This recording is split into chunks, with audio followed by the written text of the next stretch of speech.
And a lot of young people say to me, and even people from my age group say, you know what, I can't make a difference anyways, because they're going to do whatever they want in Ottawa.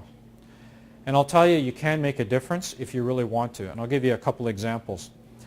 The veterans. If I say veterans, many may think of the older veterans from the Second World War or Korea. But we have modern day veterans. The legislation for Veterans Affairs was not well equipped to look after the casualties that were coming back. It was equipped for peacekeeping, the odd guy that gets hurt or the odd guy that gets killed. The Second World War and the Korean guys, they had their legislation already developed because it had been so long ago. So many of the soldiers were falling through the cracks. It's not that people didn't care about them. It's just that the system was set up in a way that they fell through the cracks.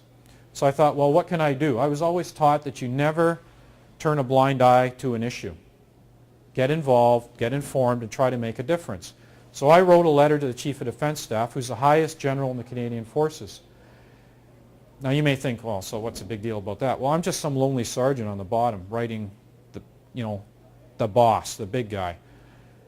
And I thought, well, I'm going to give this a shot. So I informed him what was happening.